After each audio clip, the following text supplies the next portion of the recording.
Hi friends, welcome back to my channel. ఈ రోజు మనం ఒక క్యాలెండర్ ట్రిక్ ని చూద్దాం. క్వశ్చన్ ఏమి ఇచ్చాడంటే 25th మే అనేది సండే, దెన్ 12th జూన్ అనేది ఏ డే అవుతుందో మనం ఐడెంటిఫై చేయమన్నారు. ఓవరాల్ గా మేలో ఎన్ని డేస్ ఉంటాయి? మేలో 31 డేస్ ఉంటాయి. ఈ 31 డేస్ లోంచి వాడు ఇచ్చిన డేట్ ఎంత? 25. దాన్ని మైనస్ చేసుకోవాలి. అప్పుడు మనకి ఎన్ని వస్తుంది? 6 ఉంటాయి. ఓకేనా? ఈ 6 ని యాడ్ చేసుకోవాలి. దేంతోటి? ఎన్నో డేట్ అనేది మనల్ని కనుక్కోమన్నాడో ఆ డేట్ ని యాడ్ చేసుకోవాలి. అప్పుడు ఎంత అవుతుంది? ఓవరాల్ గా 18 డేస్.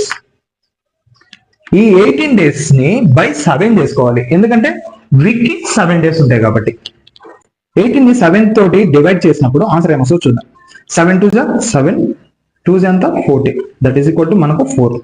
ఇంకా 4 ఆడ్ డేస్ మిగులుతాయి. 1 2 3 4. So our answer is Thursday.